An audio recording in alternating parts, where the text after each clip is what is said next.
कभी मेरा भी चैनल था इस टाइम पर 500, 600, 700 या 1000 सब्सक्राइबर थे। Till date, I have just 1,690 subscribers. I know the amount of the subscribers are not enough, but I am happy. कमाने लायक मैं उसको रेडी कर देता हूँ। 8,000 रुपए की सैलरी थी जब कॉल सेंटर से काम शुरू किया था। अच्छा, कॉल सेंटर की जॉब करते करते ऐसा क्या चीज़ आपको ट्रिगर किया कि आपने सोचा कि अब ऑनलाइन आना पड़ेगा? जिस वक्त मैं कॉल सेंटर का जॉब कर रहा था तो उस टाइम पर मेरी सैलरी, जब मैंने क्विट किया जॉब को, अप्रॉक्स 33,000 के अराउंड सैलरी थी और ये बात 2015 की है। कितनी अर्निंग हम एक्सपेक्ट कर सकते हैं? व्यूज से कभी कमाई नहीं होती। ये कितने एड्स आपके वीडियो में दिखाए गए उस पर आपकी अर्निंग डिफाइन होती है। ठीक है, आपकी जो ऑडियंस है वो भी बहुत क्यूरियस होती है कि सद्दाम कासिम कितना कम, ठीक है?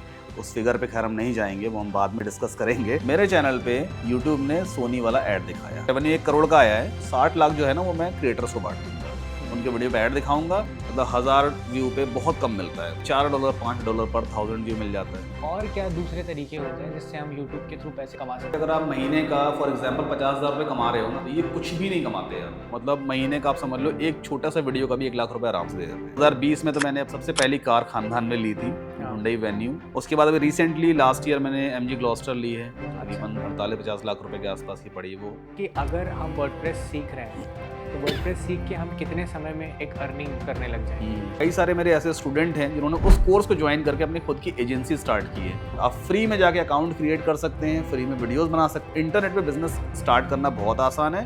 आपने दुबई की बहुत सारी स्टोरीज वगैरह डाली हुई है, तो वहाँ जाने का कोई पर्टिकुलर रीज़न, कोई बिजनेस ट्रिप थी या फिर ऐसे ही? So hi guys, this is Rahil Khan and welcome to the 5th episode of Rahil talks.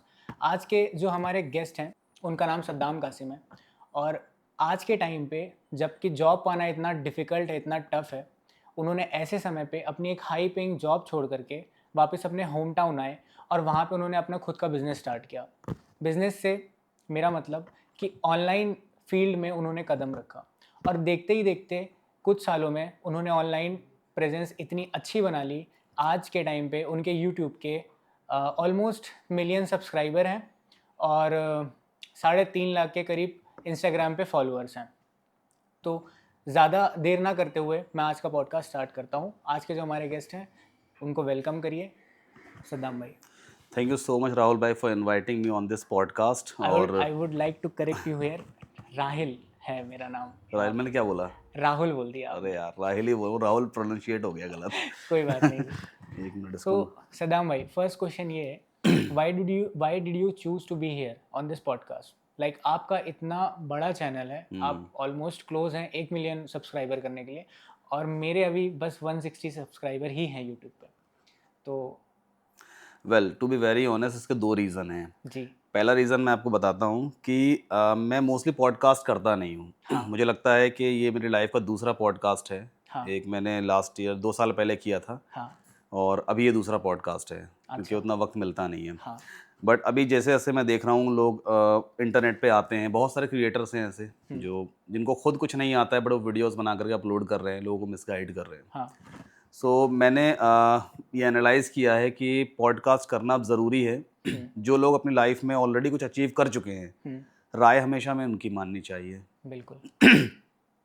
सो इस पॉडकास्ट में आने का एक सबसे बड़ा रीज़न तो देखो ये है कि मैंने अपनी लाइफ में जो कुछ भी अचीव किया है, मैंने अपने यूट्यूब चैनल पे भी इस चीज़ को काफ़ी बार शेयर किया कि कैसे मैंने अपनी जर्नी स्टार्ट की। 8,000 रुपये की सैलरी थी जब कॉल सेंटर से काम शुरू किया था, अच्छा, और आज की रेट में अभी उस फिगर पे खैर हम नहीं जाएंगे, वो हम बाद में डिस्कस करेंगे। सो मेरा मकसद कहने का ये है कि भी बहुत सारे ऐसे यंगस्टर्स हैं जो मिसगाइड होते हैं। उन्हें समझ नहीं आता कि वो किस डायरेक्शन में जाएं, उन्हें क्या सीखना चाहिए, क्योंकि यूट्यूब पे हर तरह की वीडियोस अवेलेबल हैं। मैं अपने चैनल पे ही अगर बात करूं तो मैं आज एक वीडियो बनाता हूं कि आप ब्लॉगिंग से अर्निंग कर सकते हैं, कल को मैं बनाता हूं कि डिजिटल मार्केटिंग से अर्निंग कर सकते हैं, आप अफिलिएट मार्केटिंग कर सकते हैं। तो जो लोग वीडियोस देखते हैं ना, तो बेसिकली वो कंफ्यूज जाते हैं कि एक्चुअल में सीखें क्या। तो इस पॉडकास्ट पे आने का एक बहुत बड़ा रीज़न ये है कि मैं ये बता सकूं आकर के भाई कि आपको एक्चुअल में क्या सीखना चाहिए। अच्छा, और उस पर डिटेल में भी बात करेंगे पूरी। मैं पूरा एक रोड मैप बताऊंगा आपकी ऑडियंस को। अगर कुछ ऐसे लोग हैं जो पहले से मुझे जानते हैं आपकी ऑडियंस में, तो उन्हें समझ में आए एक्चुअल में कि उन्हें कौन सी लाइन चूज़ करनी चाहिए।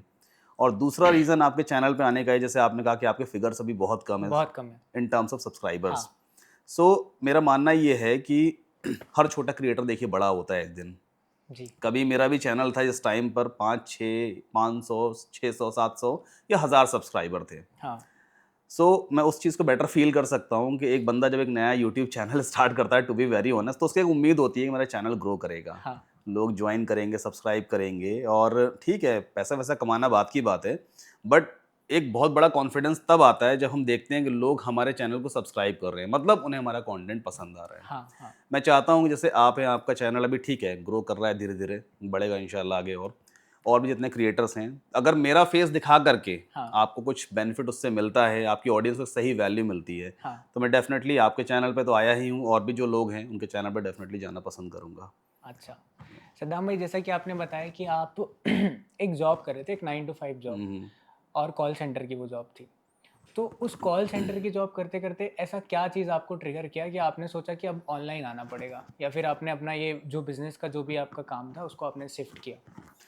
वेल इसका भी एक आप ये कह लो कि शायद एक बेवकूफ़ी भरा डिसीज़न था हुँ। या शायद रिस्क लेने का एक जो कीड़ा होता है ना, वो था मेरे हाँ। अंदर। क्योंकि जिस वक़्त मैं कॉल सेंटर का जॉब कर रहा था, तो उस टाइम पर मेरी सैलरी, जब मैंने क्विट किया जॉब को, तो अप्रॉक्स 33,000 के अराउंड सैलरी थी। हाँ। कट-पिट करके 30,000 रुपए हाथ में आते थे और ये बात 2015 की है। हाँ, तब के लिए तो फिर आज ये अच्छा नंबर हुआ। हाँ, आज हम इस पॉडकास्ट को रिकॉर्ड कर रहे हैं 2025 में। हाँ। आज भी 30,000 रुपए पर मंथ की वैल्यू है। हाँ, अगर है। किसी के हाथ में इतनी ऑब्वियसली सैलरी आप आती है। कोई भी डिग्री लेके कोई बंदा फ्रेशर के लिए अप्लाई करेगा, तो है ना? समवेयर 25 to 30 उसको मिल ही एग्ज़ैक्टली। जाती है। तो अब सोचिए देखिए 10 साल पहले इसकी वैल्यू कितनी रही होगी। हाँ। उस टाइम पर एक रीज़न क्या था कॉल सेंटर का जॉब छोड़ने का कि मोस्टली ऐसा होता है कॉल सेंटर्स में कि भई नाइट शिफ्ट होती है, शिफ्ट रोटेट होती रहती है। हुँ, हुँ।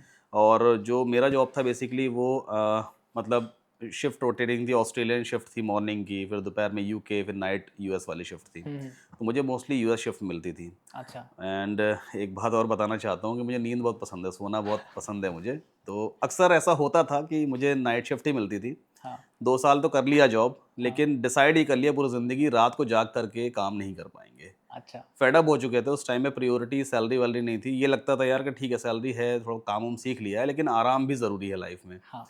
और एक बात एक क्लाइंट की लग गई थी, जब मैं एक बार एक कॉल पे था, हाँ। तो हालाँकि उस क्लाइंट ने मज़ाक में ये चीज़ बोली, बट शी टोल्ड मी कि so you are working in night? तो मैंने कहा yes ma'am we are working in night, हाँ। It is midnight in India. हाँ। एंड उसने कहा so you are a night owl.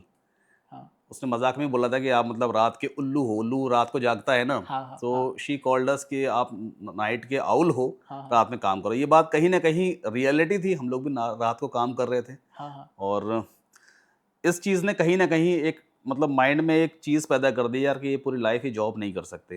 हुँ।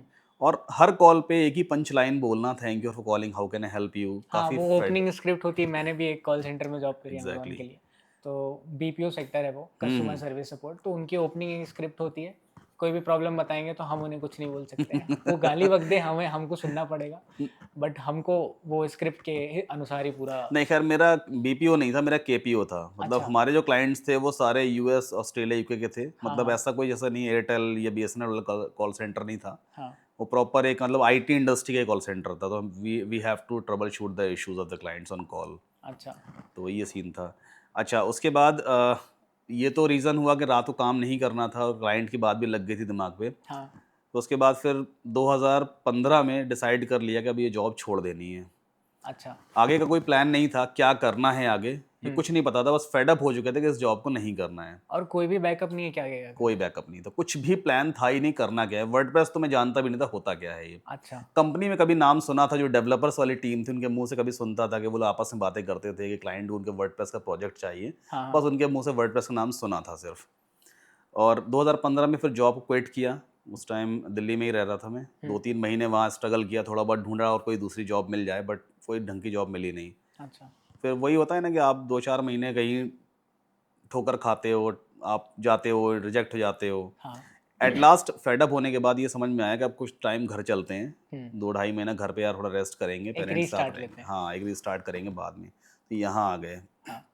सतना में मेरा बेसिकली होम टाउन है मेरा ये, हुँ। तो यहीं पे आ गए। उसके बाद 2 ढाई महीना अपना खाली बैठे। लेकिन हाँ एक चीज़ हमेशा माइंड में रही है मेरे, वो मैं सबको सबको कहता हूँ हुँ। कि हमेशा सीखते रहिए। हुँ। लर्निंग माइंड कभी भी हारता नहीं है। मैं यहाँ पर भी आया, मेरे पास एक लैपटॉप था, मोटा सा HP का लैपटॉप पापा ने कॉलेज के टाइम पे दिलाया था।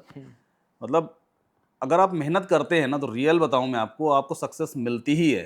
अच्छा। मुझे मालूम है, मैं रात-रात भर जागता था, यूट्यूब पे उस टाइम पे वीडियोज़ देखता था लोगों के, भई क्या कर सकते हैं ऑनलाइन, कैसे कमा सकते हैं। मैं भी ये चीज़ सर्च करता था, आजकल सभी लोग सर्च करते हैं how to make money online. हाँ, हाँ। और भाई बहुत सारी वीडियोज़ सामने आ जाती हैं। एग्ज़ैक्टली, हाँ, सबको पैसा तो कमाना है ना, हाँ। मुझे पैसा कमाना था। हाँ, हाँ। तो यही चीज़ मैं सर्च करते-करते एक दिन एक वर्डप्रेस वाला वीडियो मेरे सामने आ गया, और अच्छा। उसमें बंदा एक सिखा रहा था भाई कि वर्डप्रेस से आप वेबसाइट्स बना सकते हो। हाँ, उस बंदे का नाम भी मुझे याद है, टाइलर मुरे नाम है उसका। अच्छा। और पहला वर्डप्रेस का वीडियो मैंने उसका ही देखा था अपनी लाइफ में। हाँ, 2 घंटे का वीडियो पूरा देख डाला रात को 2 बजे बैठ करके। हाँ, इतना बढ़िया वीडियो लगा मुझे वो, मुझे लगा यार ये तो मैं कर सकता हूँ, वेबसाइट्स बना सकता हूँ। हाँ। और दूसरी क्वालिटी मेरे अंदर क्या है, मैं अपनी तारीफ नहीं कर रहा हूँ, ये क्वालिटी सबके अंदर होनी चाहिए कि अगर मुझे कोई चीज़ समझ में आती है तो मैं उस चीज़ को एग्जीक्यूट ज़रूर कर देता हूँ। मुझे लगा कि वर्डप्रेस में कुछ हो सकता है मेरा, हाँ। तो मैंने फ़ौरन अकाउंट में मेरे थोड़े पैसे वैसे पड़े थे, होस्टिंग डोमेन लेना होता है, मैंने फ़ौरन इन्वेस्टमेंट कर दिया और कंटिन्यू वर्डप्रेस पे काम करना शुरू कर दिया। अच्छा, और तो मतलब उस समय आपने सीखने के लिए स्टार्ट कर दिया कि हाँ, एग्जैक्टली मैं सीखता हूँ उसको कैसे डेवलप करना है। बिल्कुल बिल्कुल। ठीक है। उस टाइम पे ये माइंड में नहीं था कि इससे पैसे कमाने हैं, उस वक्त ये नहीं था। वर्डप्रेस सीखा ना, वेबसाइट जब मैंने बना ली तो इतना कॉन्फिडेंस आया मेरे अंदर कि यार मतलब मेरी साइट इंटरनेट पे चल रही है, एक बहुत बड़ा अचीवमेंट था किसी के हाँ, लिए, खुद के लिए। बहुत बड़ा हाँ, अचीवमेंट है ये। पहली वेबसाइट जो आपने बनाई थी वो क्या थी? सबसे पहली वेबसाइट जो मैंने बनाई थी वो एक्चुअल में क्या है, कॉल सेंटर की हमारी क्लाइंट थी, तो उससे कभी ऐसा था कॉन्टैक्ट वगैरह ईमेल वगैरह आ गया था मेरे पास, तो उनको एक साइट बनवानी थी। लंदन ही क्लाइंट थी वो, तो कभी कदार ऐसा होता है ना, आप अच्छा बिहेव रखते हो ना, उसका रिजल्ट भी अच्छा मिलता है। हाँ, हाँ, तो मतलब बिना किसी स्वार्थ के, बिना किसी मतलब के मैं उस क्लाइंट को भी हाय हेलो कर दिया करता था हाँ। कि कैसा आपका चल रहा है बिजनेस, ये वो, तो उससे अच्छे टर्म्स बन गए थे। अच्छा। तो लकीली अब किस्मत वाली बात आप ये कह लो कि उनको एक वेबसाइट बनवानी थी अपने बिजनेस के लिए। उन्होंने मुझसे बात करी कि Saddam, I have this requirement, we are starting a business, तो क्या साइट बन जाएगी? हुँ, तो मुझे वर्डप्रेस आई सीख ही लिया था मैंने, तो उनका प्रोजेक्ट मैंने उस टाइम पे, मतलब मैं बताऊं आपको, 530 पाउंड, यूके क्लाइंट है वो लंदन की, 530 पाउंड तकरीबन होते थे 48,000 रुपये या अच्छा। 50,000 रुपये। हाँ। वो पहला प्रोजेक्ट मुझे मिला उनकी तरफ से, मैंने हाँ। साइट को बनाया। हुँ। अब पहले प्रोजेक्ट पे ही अगर आप हाफ सेंचुरी मार देते हो तो फिर ऑब्वियस सी बात है ना, कॉन्फिडेंस लेवल कहाँ पहुंचेगा आपका। हाँ। तो वो प्रोजेक्ट मिला, उस पर मैंने काम किया, साइट को अच्छी तरह डिलीवर किया, हुँ, और फिर ये समझ में आ गया था कि मार्केट में कैसे काम होता है, वेबसाइट्स कैसे बनती हैं, कैसे डिलीवर करना है। थोड़ा बहुत इंटरनेट भी सर्च वगैरह किया। हुँ, मैं मतलब बस इतना बताना चाह रहा हूँ कि हुँ, वर्डप्रेस सिर्फ मैंने सीखा है यूट्यूब वीडियोस से, बाकी और किसी ने मुझे कुछ नहीं सिखाया, सब मैंने खुद रिसर्च किया गूगल पे जा करके। हुँ। एक प्रोजेक्ट कैसे डिलीवर करना है, हाँ। वेबसाइट में कोई इशू आ रहा है तो कैसे रिजॉल्व करना है। हुँ। आजकल तो बहुत सारे मेंटोर्स हैं, यूट्यूब वीडियोस हैं, कोई भी इशू आपको आ रहा है वीडियो देख लो उसका। 10 साल पहले नहीं होते थे। हमें गूगल, इतने ज़्यादा लेवल पे सॉल्यूशंस नहीं मिलते थे। यूट्यूब पे अभी बूम आया कोविड के बाद, हुँ, उससे पहले कहाँ इतना कुछ था। हुँ। तो उस टाइम गूगल करके सारी चीज़ें सीखी और आज मैं सिखा रहा हूँ लोगों को। तो जब भी आपने, जैसे आपने बताया कि आपने पहला क्लाइंट आपने फॉरेन कंट्री का पकड़ा, ठीक है? तो उसके बाद आपके माइंड में ऐसा कुछ आइडिया आया कि अब ये सर्विस मैं प्रोवाइड करने के लायक हूँ, एलिजिबल हूँ, अब मैं इसको ऑफलाइन मार्केट में भी टारगेट करूँगा। Of course. क्योंकि सबसे जो पहला, अगर देखें सबसे पहला और आसान और जो ट्रेडिशनल वे है, वो लोग आपस में ही बताते हैं कि यार मेरा काम ये है, मैं ये सर्विस प्रोवाइड करता हूँ, अगर आपको नीड हो तो बताना। जल्दी कोई ऑनलाइन के लिए रिस्क नहीं लेता, सबसे पहले लोग ऑफलाइन जाना चाहते हैं। बिल्कुल, तो क्या आपका अप्रोच भी ऐसा ही था सेम? मैंने भी ऐसा ही किया था। अच्छा। मैंने क्या किया, पहला क्लाइंट प्रोजेक्ट इसको हाँ, डिलीवर कर दिया मैंने। हाँ। उसके बाद फिर समझ में ये आया कि सतना में अभी कोई ऐसा बंदा नहीं है वेबसाइट बना रहा। उस टाइम मेरे नॉलेज में खैर कोई नहीं था। हुँ, तो मुझे समझ में आया कि अगर मैं सतना में अपनी साइट रैंक करवा दूँ तो ऑब्वियस सी बात है, यहाँ पे लोग बिजनेस करते हैं, शॉप ओनर्स हैं, डॉक्टर्स हैं, तो साइट तो बनवाएंगे। हुँ, सो अपनी वेब सबसे पहले मैंने अपनी वेबसाइट सेटअप करी, हुँ, अपनी खुद की कंपनी की साइट, हुँ, अपना बिजनेस रजिस्टर करवाया, हुँ। ताकि क्लाइंट से जब बात करें तो कॉन्फिडेंटली हम बात कर कॉन्फिडेंस पाएँ, है। हुँ, क्योंकि लोग पर्सनल अकाउंट में ना तो पेमेंट करना चाहते हैं, ना इंडिविजुअल से डील करना हाँ। चाहते हैं। तो कंपनी को रजिस्टर करवाना बहुत ज़रूरी था। हुँ। उसके तो बाद आपने लाइक प्राइवेट लिमिटेड भी गए, sole proprietorship? Sole proprietor. Sole proprietorship, okay. उसके बाद फिर अब समझ में तो आ नहीं रहा था कि अभी मार्केटिंग कैसे करी जाए, तो हाँ। जस्ट डायल वालों को पैसे दे दिए। हाँ, सबका पहली बार। सबका पहला, पता नहीं मुझे ऐसा बोलना नहीं चाहिए कैमरे पे, बट कहीं न कहीं मैं भी अपने फोटोग्राफी सर्विस को लेके जस्ट डायल से बहुत ज़्यादा इन्फ्लुएंस था।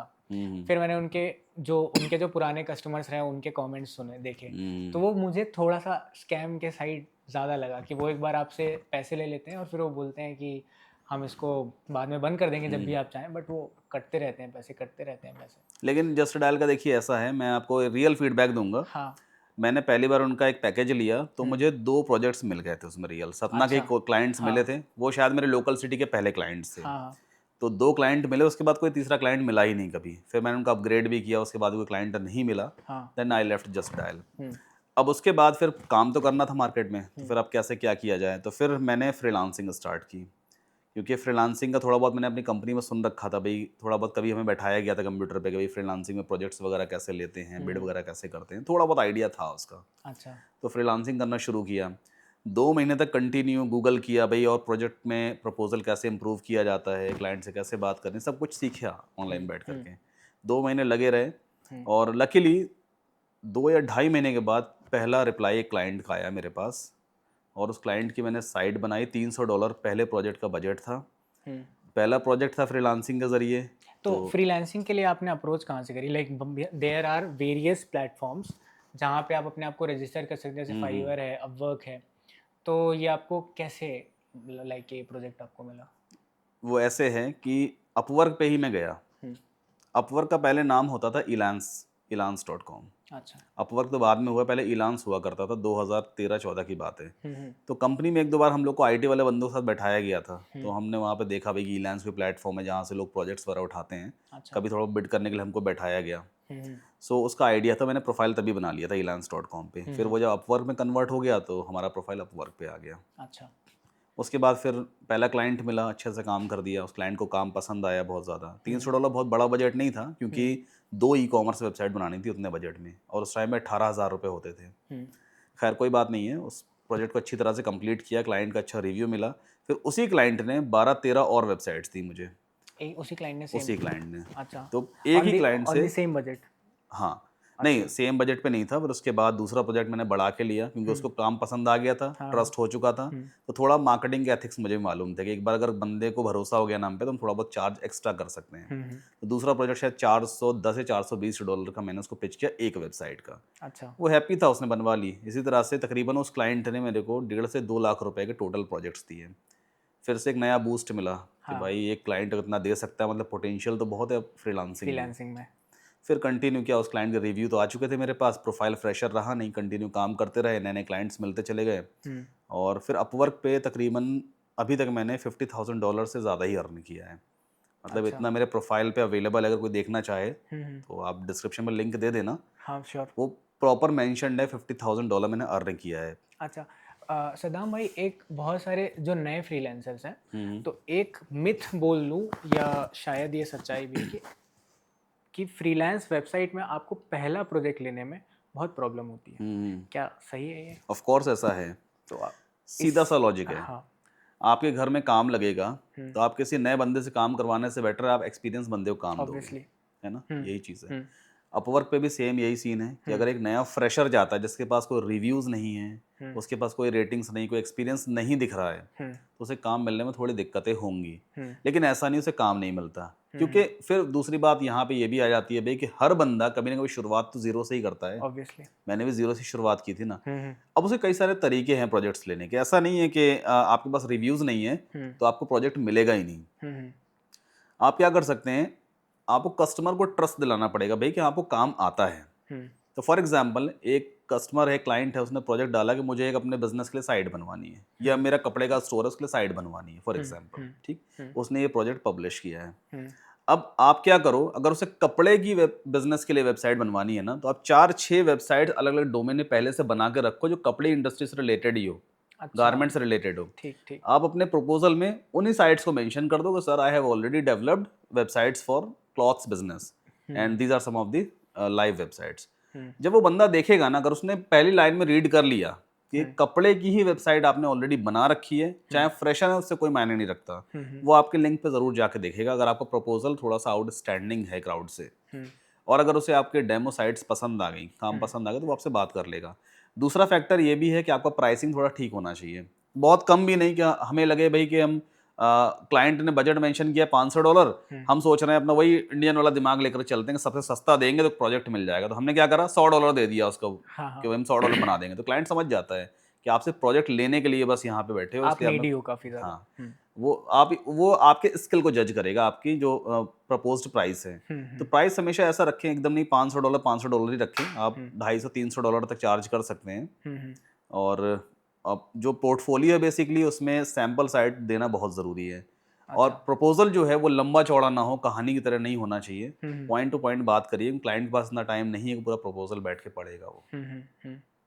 ये भाई ने वैसे स्पेसिफिक वेबसाइट के लिए बात करी, बट जितने भी फ्रीलांसर होते हैं तो फ्रीलांसर में वो बहुत सारी सर्विसेज आती हैं, तो आप सेम टेक्निक यूज़ कर सकते हो अपनी सर्विस के लिए। अगर आप कोई एडिटिंग सर्विस यूज़ कर रहे हो तो आप 4-5 अलग अलग जॉनर के तरह के वीडियोस की एडिटिंग के सैम्पल्स बना करके रखो, ताकि अगर कल को आपको कोई उस नीश का क्लाइंट यानी कांटेक्ट करता है तो आप उनको सैम्पल के लिए दिखा सकते हो। तो आप इसको ऐसे भी अप्लाई कर सकते हो, क्योंकि एज अ फ्रीलांसर मैंने भी रजिस्टर किया था फाइवर पे, अपवर्क पे, बट अभी तक मुझे उसमें से ऐसा कोई वर्क नहीं आया। बट मैं उन साइट्स में बहुत एक्टिव नहीं हूँ, क्योंकि ऑफलाइन और थ्रू इंस्टाग्राम अब थोड़ा सा ठीक हो गया है चीज़ें, तो वहाँ से मेरे कॉन्टैक्ट्स हो गए।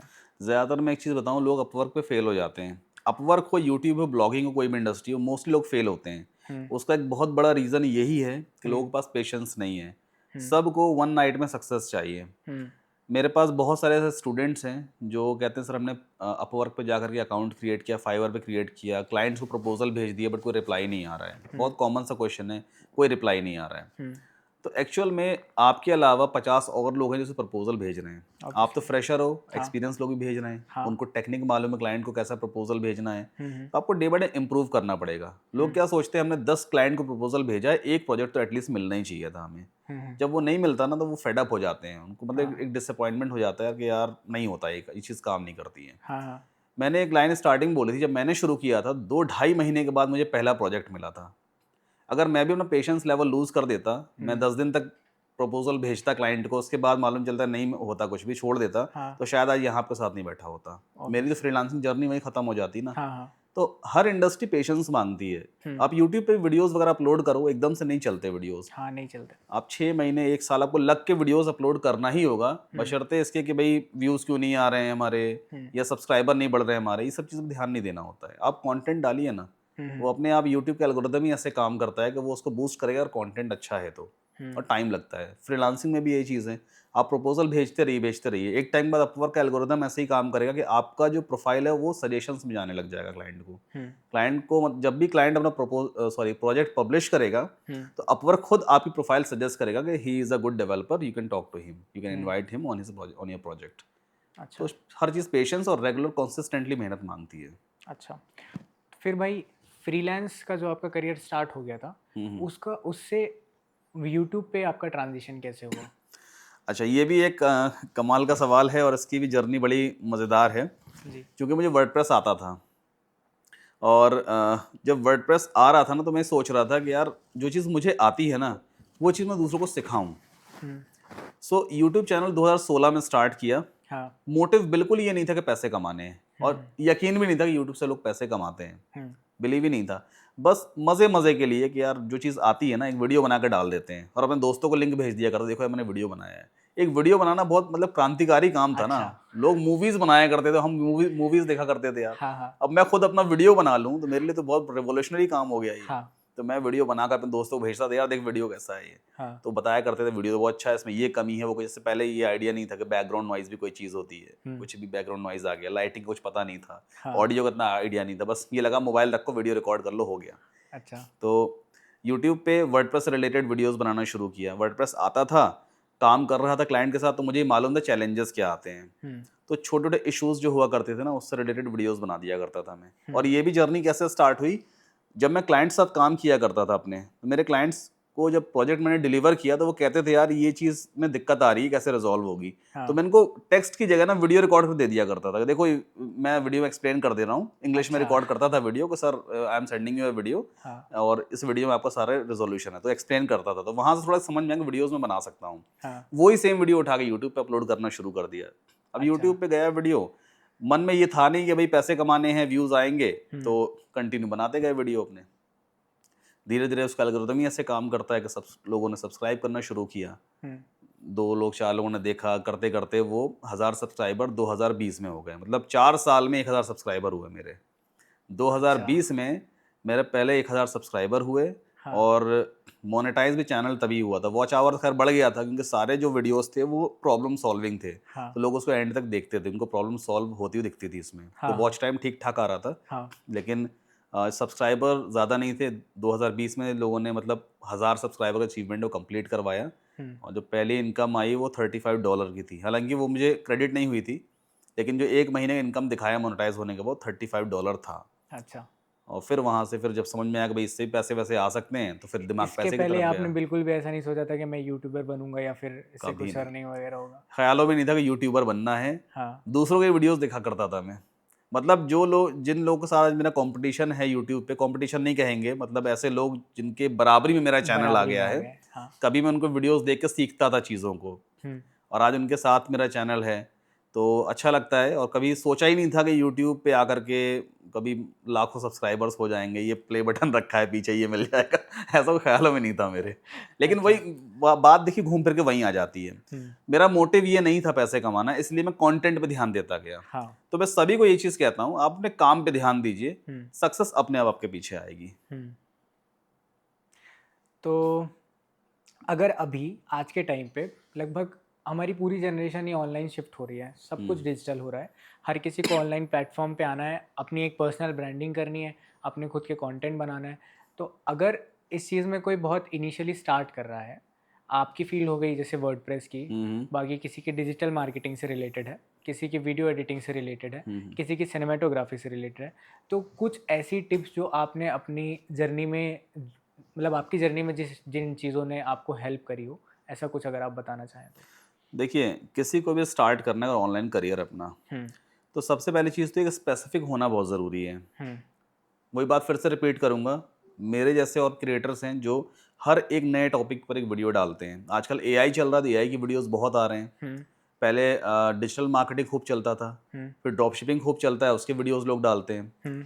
अब अगर आप 10 तरह के अलग-अलग स्किल्स देखते हैं किसी भी एक चैनल के ऊपर, हम्म। आज आपने देखा वर्डप्रेस वाला वीडियो, आपको वर्डप्रेस अच्छा लगा, हाँ यार यही चीज़ करूँगा मैं। हम्म। आपने 2 दिन मेहनत किया, अगले दिन उसी क्रिएटर का नया वीडियो आ गया, मान लो ड्रॉप शिपिंग के ऊपर, उसने उसमें दिखा दिया कि यार मैंने 4 लाख रुपए कमा लिया महीने में, तो आपका माइंड वहाँ से डिस्ट्रैक्ट हो, अरे वर्डप्रेस में नहीं, अब तो मैं इसको करूँगा पहले, ये तो बहुत ईजी है मेरे लिए। हम्म। आप ड्रॉप शिपिंग में चले गए, फिर मान लो 2 दिन के बाद उसने ब्लॉगिंग का वीडियो डाल दिया, अरे ब्लॉगिंग से भी अच्छी अर्निंग, आप उस पे चले गए।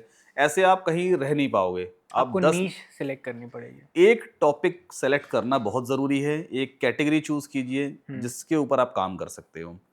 अगर आपको लग रहा है कि आपके लिए वर्डप्रेस ईज़ी है, अपनी कैपेबिलिटी देखिए, ये मत देखिए कि सामने वाला क्या कर रहा है, आप कैपेबल है हो क्या उसके लिए। आपको लगता है वर्डप्रेस आपसे हो जाएगा, अगर हो जाएगा तो वर्डप्रेस से बेस्ट आपके लिए कुछ नहीं है। मैं आज मतलब अल्लाह का शुक्र है, अच्छी खासी इनकम है, सब कुछ है मेरे पास, हम्म। लेकिन फिर भी मैं 10 चीज़ें नहीं करता। हम्म। मेन मेरा जो प्राइमरी है वो वर्डप्रेस ही है। मैं क्यों स्टिक हूँ वर्डप्रेस से? मैं क्यों दूसरी चीज़ें नहीं करता? मैं क्यों भाई और अदर बिज़नेसेस ऑनलाइन नहीं कर लेता? हम्म। ऐसा क्यों है ऐसा? उसका रीज़न ये है ना कि मैंने एक फ़ील्ड पकड़ी है और उसी में महारत हासिल करी है। तो वही चीज़ मैं सबको रेकमेंड करता हूँ कि अगर आपको ऑनलाइन अर्निंग करनी है और सक्सेसफुल होना है, तो एक ही टॉपिक को पकड़ के चलेंगे तभी पॉसिबल है। अदरवाइज़ अगर आप स्टार्टिंग से सोचेंगे भाई मैं 4 नाव में पैर रखूँगा, थोड़ा ये सीख लूँ, थोड़ा ये सीख लूँ, थोड़ा ये, तो आपके हाथ कुछ नहीं लगने वाला है, ये रियलिटी है। एक चीज़ पकड़िए, अगर ग्राफ़िक्स में आपका हाथ अच्छा है ना, आपको कैनवा अच्छा आता है, आप कैनवा ही सीखो यार। आपको उसी से अर्निंग मिलेगी, आप उसे ही सीखो। अगर आपको मान लो ब्लॉगिंग में अच्छा इंटरेस्ट है, कंटेंट राइटिंग में अच्छा इंटरेस्ट है, तो आप उसे ही सीखो, आप और चीज़ों पे ध्यान ही मत दो। उसमें पहले महारत हासिल करो, आपको लगेगा you are an expert today, उसके बाद आप दूसरी चीज़ पे जंप करो। वही चीज़ मैंने करी है, 4-6 साल ओनली वर्डप्रेस, उसके अलावा कुछ नहीं। अब आज की डेट में ऐसा है कि मैं ब्लॉगिंग भी करता हूँ, एफिलिएट मार्केटिंग भी करता हूँ, थोड़ा बहुत ड्रॉप शिपिंग भी कर लेता हूँ, और भी कई सारी चीज़ें हैं। तो क्योंकि प्राइमरी तो अब वही है। आपकी एक ब्रांड वैल्यू सेट हो गई है, कह बात सकते ब्रांड हैं। वैल्यू की नहीं है, हाँ। बात इस चीज़ की है कि जैसे आपने सवाल एक स्टार्टिंग में किया था, परफेक्शन लाना किसी काम में, हाँ।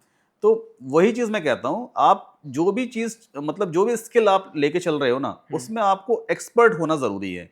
आप ये समझो कि हाँ, कॉन्फिडेंस है आपके अंदर, क्लाइंट सर्कल को काम करोगे, या कॉन्फिडेंटली आप क्लाइंट के सवालों का जवाब दे पाओगे। प्रोजेक्ट देने से पहले क्लाइंट आपसे 10 सवाल पूछेगा ना, यार ये कैसे होगा, ये चीज़ पॉसिबल है, वो चीज़ पॉसिबल है। आपने किया होगा तो जवाब दे पाओगे उसे, नहीं किया तो कभी रिप्लाई नहीं कर पाओगे, प्रोजेक्ट आपके हाथ से चला चला जाएगा। जाएगा। तो इसलिए काम पर अच्छे से सीखिए, उसके बाद जब आपको लगे कि हाँ अब क्लाइंट से प्रॉपर तरीके से काम कर सकता हूँ, कैपेबल हूँ, फिर आप दूसरे स्किल्स की तरफ जाइए। अच्छा, एक मिथ अगर आपको आइडिया हो, किसी कोई भी एक ऐसा मिथ जो लोग बना के चलते हैं कि अगर आपको यूट्यूब पे ग्रोथ चाहिए तो आप ये कर लो, आप थंबनेल ऐसे बना दो, आप वीडियो इतने मिनट की डालो, या आप मतलब आप बॉम्बार्डिंग कर दो वीडियोस कि आप डेली 2 वीडियो 3 वीडियो डालो तो आपका चैनल ग्रोथ हो जाएगा। तो अगर ऐसा कोई एक मिथ आपको आइडिया है तो आप उसको शेयर कर सकते हैं क्या? देखिए, मैं एक टिप देता हूँ। हम्म, यूट्यूब पे ग्रोथ करनी है ना, हम्म, तो उसका एक बहुत अच्छा तरीका है। हम्म, यूट्यूब के एल्गोरिदम कंटेंट को पसंद करता है। हम्म, आपका कंटेंट कैसा है? आजकल आप यूट्यूब उठा के देखो, हर तरह के वीडियोस अवेलेबल हैं। एंटरटेनमेंट का भी है, एजुकेशनल भी है, हम्म, डू इट योरसेल्फ वाले कंटेंट भी हैं, हम्म, इवन फेसलेस वीडियोस भी हैं, इवन हाँ, ऐसे वीडियोस हैं जिसमें सिर्फ वीडियो दिखाया जा रहा है, एक बंदा कारपेंटर काम कर रहा है, हाँ, कोई ऑडियो ही नहीं है, कोई उसमें ऑडियो सिर्फ नहीं है, बैकग्राउंड म्यूजिक लगा के वो मिलियंस ऑफ व्यूज हैं। हाँ, मिलियंस में। तो यूट्यूब एक्चुअल में कंटेंट को समझता है आज की डेट में। हम्म, वो देखता है भाई आपका कंटेंट कैसा है, आप क्या बना रहे हो।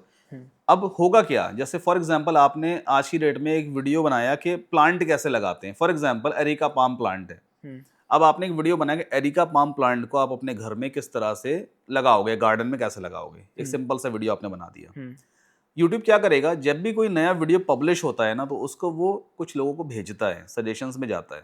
हम्म, जो यूट्यूब का वॉल होता है जहाँ पे टाइल्स आते हैं वीडियोस के, वहाँ पे अक्सर देखना नए क्रिएटर्स के भी वीडियोस दिखाई देते हैं। हाँ, जिनके कोई सब्सक्राइबर नहीं, उनका वीडियो कई बार आ जाता है आपके सामने। हम्म, तो यूट्यूब क्या करता है, कुछ रैंडम लोगों को वीडियो भेजता है, उनके सामने जाएगा। हम्म, अब 10 लोगों को फॉर एग्जांपल उसने वीडियो भेजा, 10 में से फिर यूट्यूब चेक करता है कितने लोगों ने क्लिक किया हम्म, आपके थंबनेल पे।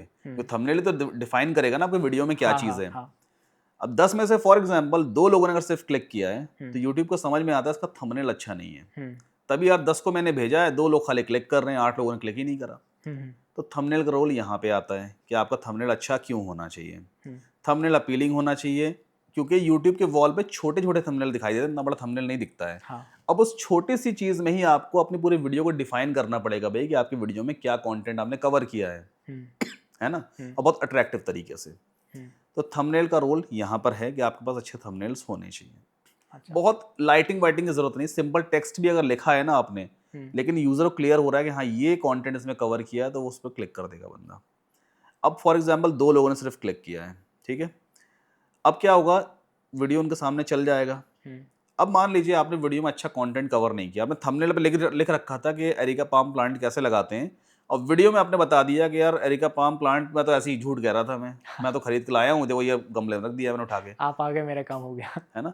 तो अब वीडियो मान लीजिए 5 मिनट का था आपका, लेकिन बंदे ने जब क्लिक किया, हाँ, तो मुश्किल 3-4 सेकंड में उसको बकवास लगा, वीडियो 10 सेकंड बकवास लगा, वो चला गया बंद करके। हाँ, तो यूट्यूब का दूसरा सिग्नल कौन सा गया कि यार वीडियो भी अच्छा नहीं है इसका। हाँ, 2 लोगों ने जो क्लिक किया था, वीडियो ओपन किया, उसके बाद उन्होंने देखा भी नहीं वीडियो को सही तरीके से। 5 मिनट का वीडियो है, 0.1-0.2% देख के ही और चले गए। हाँ, तो वो वीडियो कभी आगे भेजेगा ही नहीं, वो समझ गया बेकार वीडियो, किसी को नहीं दिखाना है ये। हम्म, वहीं अगर आपने वीडियो डाला और उस पे 10 में से 8 लोगों ने क्लिक कर दिया थंबनेल के ऊपर, और जब 8 लोगों ने क्लिक किया और वीडियो ओपन हुआ, तो मान लेते हैं 50% जो वीडियो का वॉच टाइम है, वो 5 लोगों ने देख भी लिया। 3 लोगों ने चलो फिर भी बंद कर दिया, 5 लोगों ने फिर भी देखा, तो यूट्यूब समझ जाएगा ये वीडियो काम का है, एवरेज है बट काम का है।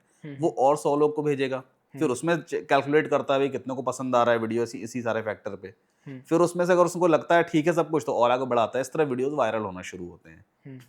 वॉच टाइम पे बहुत बड़ी कहानी है कि जितना ज़्यादा लोग देखेंगे वीडियो को, जितने लॉन्ग ड्यूरेशन तक देखेंगे, उतना यूट्यूब को समझ में आता है कि वीडियो अच्छा है, तो अच्छा, वो आगे बूस्ट करता है। अच्छा, सब्सक्राइबर्स की बात भी बता दूं मैं आपको, जैसे मान लीजिए आज हमारे चैनल पे 8-8.5 लाख सब्सक्राइबर्स हैं। जी, सब्सक्राइबर्स वो लोग हैं जिन्होंने ऑलरेडी चैनल ज्वाइन कर रखा है, जब कोई वीडियो डालूंगा तो उनके पास नोटिफिकेशन जाएगा, है ना। अब आज की डेट में मैंने एक वीडियो डाला, हाँ, उस वीडियो का टाइटल मैंने लिखा कि अर्न $200 पर डे, ऐसा लिख दिया टाइटल ही मैंने। वीडियो पब्लिश किया तो वो अर्न $200 पर डे सबके पास नोटिफिकेशन में गया, जिन्होंने नोटिफिकेशन इनेबल कर रखा होगा सबके पास जाएगा वो। सबके पास जाएगा। वो इतना कैची था ना कि $200 पर डे अर्न कर सकते हैं। जो सब्सक्राइबर्स हैं मेरे, वो सुनेंगे अरे $200 सर, सद्दाम सर क्या लेके नए आ गए भाई, हाँ, $200 पर डे कमा सकते हैं, तो वो वीडियो को ओपन करने की कोशिश करते हैं। तो सब्सक्राइबर्स का वॉच टाइम या सब्सक्राइबर की व्यूज इस तरह से आते हैं कि आप जो टाइटल लिख रहे हो, जो थंबनेल है आपका, वो कितना कैची आपने बनाया हुआ है। 2 तरह से ट्रैफिक आता है वीडियोस पे, एक सर्च से आता है और दूसरा आपका सब्सक्राइबर से आता है। सर्च पे अगर हमें अपने चैनल को लाइक बाकी के क्रिएटर से ऊपर दिखाना है तो उसके लिए अगर कुछ टिप्स है हमारे पास? देखिए सर्च सेक्शन में लाने के लिए? यूट्यूब खुद कहता है, अगर आप यूट्यूब के एनालिटिक्स में जाओगे ना, यूट्यूब स्टूडियो एनालिटिक्स में जाना आप, वहाँ पे ट्रेंड्स एक नया फीचर आया हुआ है। पहले इंस्पिरेशन के नाम से था, अब वो ट्रेंड्स के नाम से आया हुआ है। अगर आप उस टैब पे जाओगे तो यूट्यूब खुद बताता है कि आपकी ऑडियंस क्या सर्च कर रही है। अच्छा। वहाँ पे लिख के आता है कौन से कीवर्ड्स पे कितना इंटरेस्ट है लोगों का, लो इंटरेस्ट है, मीडियम है या हाई है। यूट्यूब खुद बताता है कि आपकी ऑडियंस, जो आपके सब्सक्राइबर्स हैं, एक्चुअल में क्या सर्च कर रहे हैं। उनमें से जो हाई इंटरेस्ट वाला हो उसे उठा लीजिए, उस पर वीडियो बना दो आप। ये एक टिप है, गारंटीड रिजल्ट नहीं गारंटी कहता नहीं कि मैं, चलेगा हाँ चलेगा ही चलेगा, बट हाँ कुछ ना होने से, अंधेरे में तीर चलाने से तो बेहतर ही है कि यूट्यूब आपको बता रहा है भाई इस टॉपिक को लोग सर्च कर रहे हैं, तो आप इस पर वीडियो बना लीजिए भाई। चांसेस ज़्यादा हो जाएंगे यहाँ पे। जैसे अभी रिसेंटली मैंने ब्लॉगिंग का वीडियो डाला, पहले मुझे नहीं मालूम था लोग ब्लॉगिंग सर्च कर रहे हैं या नहीं। मैंने ट्रेंड्स में जाके चेक किया तो मुझे मालूम चला कि लोग ब्लॉगिंग से रिलेटेड अभी सर्च कर रहे हैं। मतलब वो मेरी ऑडियंस को बताएगा मेरी ऑडियंस क्या सर्च कर रही है, तो मैं उस पर उसके ऊपर एक वीडियो बना दिया। तो एक दिन में 15-16 हज़ार व्यू आ गए एकदम से, वो परफॉर्म कर गई, वो वो परफॉर्म कर गया। मैंने आपकी बहुत सारी वीडियोस देखी है, आप ज़्यादातर ऑनलाइन मनी मेकिंग पे कंटेंट डालते हैं कि ऑनलाइन आप पैसे कमाएं इस स्किल से या इतने दिनों में ये। तो ऐसे कुछ टिप्स अगर आप देना चाहें आज जो भी व्यूअर्स हमारे देख रहे हैं, तो क्या क्या तरीके हो सकते हैं ऑनलाइन मनी अर्न करने के? देखिए ऑनलाइन मनी मेकिंग का सिर्फ एक ही तरीका है कि एक स्किल सीख लीजिए। बिना स्किल के आप ऑनलाइन पैसे नहीं कमा सकते, कोई शॉर्टकट नहीं है पैसे कमाने का। ऑनलाइन में पैसे कमाने हैं, कोई भी एक स्किल पकड़िए, आपको जो अच्छा लगे। आपको कंटेंट लिखना अच्छा लगता है वो लिखिए, आपको इंटीरियर डिज़ाइनिंग पसंद है, आजकल फ्रीलांसिंग में बहुत प्रोजेक्ट्स मिलते हैं, आप इंटीरियर डिज़ाइनिंग सीख लो, 2D 3D जो भी होता है उसके आपको प्रोजेक्ट्स मिलेंगे तो आप कमा सकते हो। आपको ई कॉमर्स अच्छा आता है, लोगों की आप हेल्प कीजिए ई कॉमर्स स्टोर सेटअप करने में, ई कॉमर्स बिजनेस कैसे रन करना है, उससे आप कमा सकते हैं। या फिर अगर यूट्यूब या सोशल मीडिया की बात करें हम, आप कंटेंट क्रिएट कीजिए, वीडियोस बनाइए आप, वीडियोस अच्छी खासी इनकम है और वीडियोस का तो बहुत अच्छा फ्यूचर है। मतलब मुझे लगता है सबसे आसान तरीका अगर ऑनलाइन पैसे कमाने का है आज की डेट में ना, तो 2 तरीके हैं। एक तो मेरा खुद का प्रूवन है, क्योंकि मैंने वर्डप्रेस से सीखा, तो वर्डप्रेस हर वीडियो में रेकमेंड करता हूँ यार पैसे कमाने तो वर्डप्रेस सीख लो, सबको कहता हूँ मैं। आज के टाइम पे भी भाई अभी 2025 चल रहा है, अगर मैं बहुत सारे क्लाइंट्स को देखता हूँ कि अगर उनकी प्रेफरेंस आती है कि अब उनको वेबसाइट बनानी है, तो बहुत सारे लोग वर्डप्रेस को चूज़ नहीं करते हैं। बट अगर मैं आपको देखूँ तो आपका पूरा करियर ही इस वर्ड के इर्द गिर्द बन गया है। मैं आपको रियल स्टैट्स पे बताता हूँ। आप अपवर्क पे जाइएगा, हम फिजूल के बिना फैक्ट पे बात ही नहीं करेंगे। अपवर्क पे जाना, क्लाइंट खुद लिख के भेजता है आई नीड अ वर्डप्रेस वेबसाइट। हम लोग जो चीज़ सुन नहीं रहे ना, हमें लग रहा है वो चीज़ मार्केट में चल नहीं रही है। अच्छा। अगर आज की डेट में आप यूट्यूब पे बैठ करके एआई के वीडियो सर्च कर लोगे ना कोई, तो आपको सामने सिर्फ एआई आएगा, कुछ आएगा ही नहीं और। तो आपको लगता है अरे सब खत्म हो गया, वर्डप्रेस खत्म हो गया, डिजिटल मार्केटिंग खत्म हो गया, अब सिर्फ एआई का जमाना आ गया है, क्योंकि आपने सर्च किया ना, तो यूट्यूब तो इंटरेस्ट बेसिस पे रिजल्ट दिखाता है भाई। तो ऐसा नहीं है, हमें फैक्ट्स पे बात करनी है। आप अपवर्क पे जाना, वहां पे देखना वर्डप्रेस लिख कर क्लाइंट कहता है कि I need a WordPress website या I have a WordPress website, I need these changes. तो वर्डप्रेस बोल के क्लाइंट काम करवाता है, और यही तो एक अच्छा निश है ना बेसिकली। आप देखो तो मैंने एक बहुत अच्छा निश पकड़ा हुआ है, वर्डप्रेस वाला निश। मैंने उसी में एक्सपर्टीज हासिल किया। मैं कहता हूँ वर्ल्ड में फॉर एग्जांपल 10% क्लाइंट हैं जो सिर्फ वर्डप्रेस पे काम करवाते हैं। तो आप सोचिए 10% पूरे वर्ल्ड में कितना बड़ा नंबर हो गया मेरे लिए। अगर पूरे वर्ल्ड का 10% क्लाइंट वर्डप्रेस पे, उसमें से अगर 0.2% में मुझे मिल रहा है ना, तो मेरे लिए तो बहुत बड़ा अर्निंग का सोर्स बनेगा ना। तो एक स्किल पकड़ कर चलना बहुत जरूरी है। और रही बात कि वर्डप्रेस डूब गया, तो ऐसा नहीं है। अब वो एक कहानी ऐसी है कि वर्डप्रेस में चीज़ें बहुत आसान है, आप बिना कोडिंग के किसी भी तरह की साइट बना सकते हो। अब वो बंदा जिसने कोडिंग सीखी है इतने साल, PHP सीखा है, जावा सीखा, दुनिया भर का सीख के आया, तो वो कोड सीख करके उसने इतनी मेहनत करी है, तो वो वर्डप्रेस को कभी अच्छा नहीं कहेगा अरे बेकार प्लेटफॉर्म है, क्योंकि वो तो पूरा पानी फेर दिया ना उसकी मेहनत पे, उसने वर्डप्रेस ने पूरा पानी फेर दिया है, तो वो उसे बुरा ही कहेगा। आप जैसे ग्राफिक डिजाइनर कैनवा को। हाँ, लेकिन भाई मैं सीधी बात कहता हूँ, देखिए हमें कोडिंग से मतलब नहीं है, क्लाइंट को कोडिंग से मतलब नहीं है। आप कोड कर रहे हो, आप क्या कर रहे हो, उसको अपना प्रोजेक्ट चाहिए, एंड रिजल्ट चाहिए, उसको जल्दी चाहिए, प्रोजेक्ट कम प्राइस में चाहिए, प्लस परफेक्ट रिजल्ट चाहिए। वो आप किस प्लेटफॉर्म से बना के दे रहे हो उसके लिए वो मैटर नहीं करता, उसकी साइट रेडी है ना, आपको पेमेंट कर देगा। तो सीधा हमें अपना मेन मकसद देखना है, पैसे भाई क्लाइंट से चाहिए मुझे, क्लाइंट को काम डिलीवर करो टाइम पे। अब आप कोड से करने बैठोगे, 1 महीने का टाइम लोगे बेसिक सी वेबसाइट बनाने का, फिर उससे कहोगे सर 1-2 लाख रुपए लगेगा इसमें, फिर कोई बग आया तो घंटों उसको रिजॉल्व करोगे, क्लाइंट भी परेशान, आप भी परेशान। तो बेहतर है वो चीज़ सीखें जो मतलब वक्त भी बचा रही है, प्लस काम को आसान भी कर रही है। अच्छा, सद्दाम भाई, जैसे यूट्यूब से अर्निंग की हम बात करते हैं तो हम्म। There are plenty of videos जिसमें लोग बताते हैं कि आपको एक व्यूज़ का इतना अमाउंट मिलता है, आप एडसेंस से जो आपको पैसे कमा सकते हो आप यूट्यूब से, जो आपके वीडियोस पे ऐड आते हैं। हम्म। तो इसके बारे में क्या कहना है आपका? कितनी अर्निंग हम एक्सपेक्ट कर सकते हैं अगर हम कुछ सर्टेन नंबर्स डिफाइन कर दें व्यूज़ पे, या सब्सक्राइबर डिफाइन कर दें? कैसे अर्निंग होती है यूट्यूब पे? देखिए, एड्स की रियलिटी और अर्निंग की रियलिटी मैं आपको बताता हूँ। हम्म। व्यूज़ से कभी कमाई नहीं होती। कोई कहे कि आपके 10 लाख व्यूज़ पे कितनी अर्निंग हो जाएगी, तो ये कोई स्पेसिफिक है ही नहीं। व्यूज़ से तो कमाई होती ही नहीं है। कमाई होती है कि आपके वीडियो पे नंबर ऑफ एड्स कितनी बार दिखाए गए और कितने लोगों ने उस ऐड को देखा। ऐड की मार्केटिंग की जा रही है। यूट्यूब जो कंपनीज हैं उनके एड्स आपके वीडियो पे दिखा रहा है। अब आपके व्यूअर्स ने कितनी बार एड्स को देखा या कितने एड्स आपके वीडियो में दिखाए गए, उस पे आपकी अर्निंग डिफाइन Define होती करती है। है। ठीक है। अब कोई फिक्स नहीं है। जो कंपनीज हैं, मैं इसका लॉजिक समझाता हूँ यूट्यूब कैसे पे आउट करता है हमें, फिर हम उस पे आएंगे कितनी अर्निंग किससे होती है। फॉर एग्जाम्पल, सोनी कंपनी है। सोनी कंपनी का एक महीने का मान लो मार्केटिंग बजट है कि 1 करोड़ रुपए सिर्फ एडवर्टीजमेंट पे खर्च करना है हमें, क्योंकि नए नए प्रोडक्ट्स आते रहते हैं मार्केट में। उन्होंने यूट्यूब से बात किया कि यार हमारा 1 करोड़ का बजट है, लो तुम हमसे, और हमारे इस प्रोडक्ट की मार्केटिंग तुम्हें करनी है। यूट्यूब क्या करेगा? ठीक है भाई, पैसे भेजो हमारे अकाउंट में।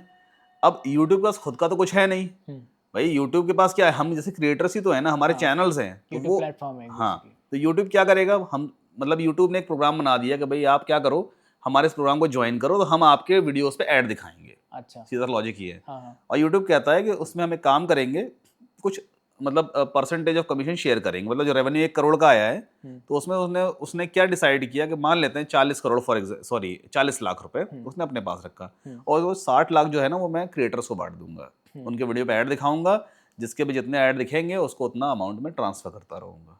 ठीक। अच्छा। तो यूट्यूब इस तरह से पे आउट करता है, अपनी जेब से यूट्यूब कुछ नहीं देता, ब्रांड्स के पैसे हमें मिलते हैं। ठीक। अच्छा। यूट्यूब अपना कट मीडियम रखेगा, है ये एक। हाँ, मीडिएटर तरह काम करेगा। अब बाकी, अब मान लो 60 लाख रुपए यूट्यूब ने डिसाइड किया भाई ये मैं क्रिएटर्स को दूंगा, और अब क्रिएटर्स के वीडियोस पे सोनी के ऐड चलवाएंगे। तो भाई एक क्रिएटर पे तो चलेगा नहीं ऐड, एक क्रिएटर के चैनल पे बहुत सारे क्रिएटर्स हैं, तो जिसके चैनल पे जितने ऐड चलेंगे उसके हिसाब से उसको पे आउट हो जाता है।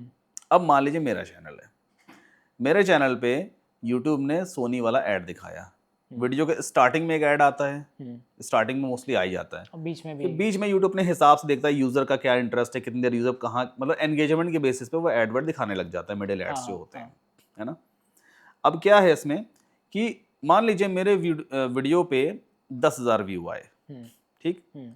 तो हर एक ऐड का जो आरपीएम होता है, आरपीएम इन द सेंस कह लो आपकी, आरपीएम कहते हैं, क्या कहते हैं, सीपीएम कहते हैं, आई डोंट नो, सिंपल भाषा में समझते हैं कि 1,000 व्यू पे कितना आपका डॉलर बनेगा। व्यू इन द सेंस कि यूट्यूब के एल्गोरिदम ने पहले सेट कर दिया है कि भाई 1,000 व्यू पे कितने ऐड, कितनी बार वो ऐड दिखा देगा। अच्छा। उनको खुद है, लेकिन हम यूजर समझाने के लिए वो क्या करता है, वो वहाँ पे व्यूज लिख देता है कि भाई 1,000 व्यू पे आपकी कितनी कमाई होने वाली है। मान लीजिए आपका एक वीडियो है, ठीक है, उस पे 1,000 व्यू आया। ठीक। अब उस 1,000 व्यू में अगर 4 बार आपका ऐड दिखाई दिया सोनी कंपनी का, तो यूट्यूब क्या कहता है, 1,000 व्यू पे आपका $2 फॉर एग्जाम्पल बन जाएगा। ठीक है, सीधा सा लॉजिक ये है कि $2 आपका बनेगा 1,000 व्यू पे। अगर मान लीजिए 2 बार सिर्फ ऐड आया आपके वीडियो पे, तो उस केस में बिल्कुल हाफ हो जाता है रेवेन्यू। लेकिन ये जरूरी नहीं है कि जैसा मेरे चैनल पे 1,000 व्यू पे $2 बन रहा है तो आपके चैनल पे भी उतना ही बनेगा। अच्छा, ये भी वेरी करता है अलग अलग चैनल, डिपेंड करता है कि आपका जो निश है चैनल का वो क्या है। जैसे मेरा जो चैनल है वो टेक वाला चैनल है, एक एंटरटेनमेंट कैटेगरी और एक टेक वाली कैटेगरी, दोनों में जमीन आसमान का फर्क है। जो एंटरटेनमेंट वाली कैटेगरी है उस पे जो आरपीएम है वो बहुत कम रहता है, मतलब 1,000 व्यू पे बहुत कम मिलता है, 0.20 मिलेगा, $0.30 ऐसे मिलता है।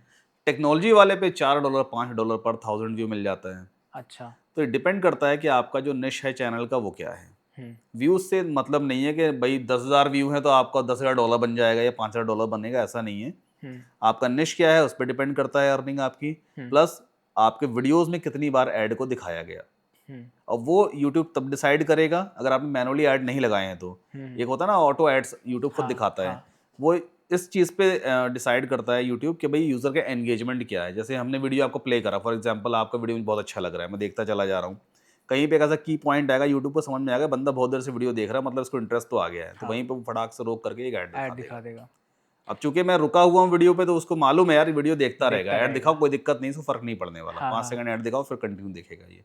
तो उससे अगर जितने ज़्यादा ऐड दिख गए तो हाँ। ज़्यादा अर्निंग हो जाएगी, ऐसा रहता है। नाइस। नंबर ऑफ एड्स पे डिपेंड करता है।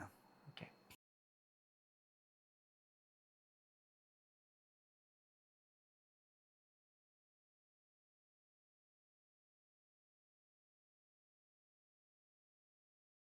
एक मेरा क्वेश्चन है कि बिसाइड यूट्यूब एडसेंस, एडसेंस तो आपने एक्सप्लेन कर दिया कि कैसे अर्निंग होती है, क्या होती है, और क्या दूसरे तरीके होते हैं जिससे हम यूट्यूब के थ्रू पैसे कमा सकते हैं?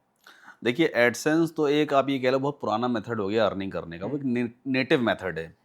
मतलब आप ये कह लो वो यूट्यूब की तरफ से ना एक गिफ्ट मिला ही है आपको, आपने एक सर्टेन क्राइटेरिया कंप्लीट कर लिया, 1000 सब्सक्राइबर्स और 4000 आवर्स का वॉच टाइम लास्ट 12 मंथ्स में, तो वो यूट्यूब की तरफ से कॉम्प्लीमेंट्री है, आप इनेबल कर लो, ऐड आते रहेंगे, आपकी मंथली इनकम शुरू हो जाती है।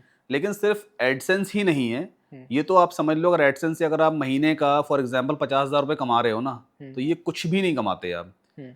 इसके अलावा आप एफिलिएट मार्केटिंग कर सकते हैं। आपके पास ऑडियंस है, जो लोग आपके वीडियोस देखते हैं, आप उनको रेकमेंड करिए भाई कि ये वाला प्रोडक्ट आप इस जगह से जाके ले लो, लिंक डिस्क्रिप्शन में दिया हुआ है। आपने अक्सर वीडियोस में लोग कहते हो सुना भी होगा, इवन मैं खुद भी कहता हूँ भाई मेरा लिंक वीडियो के डिस्क्रिप्शन में है, तो वो एफिलिएट मार्केटिंग कहलाती है। उसके ज़रिए बहुत अर्निंग हो सकती है।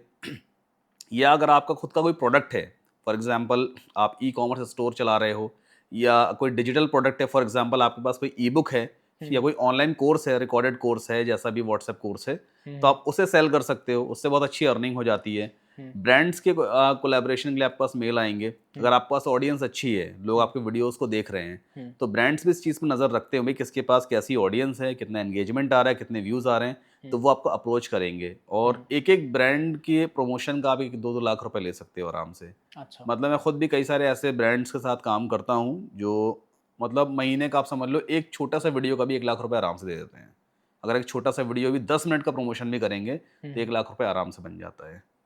10 तो मिनट में? 10 मिनट का या 5 मिनट का वीडियो, उनको सिर्फ एक अच्छा वीडियो चाहिए, आप उनके ब्रांड को सही तरीके से रिप्रेजेंट करें अपने वीडियो में, आपकी ऑडियंस देख रही है, ब्रांड का प्रमोशन हो रहा है, वो आपको अच्छा खासा पे आउट करते हैं।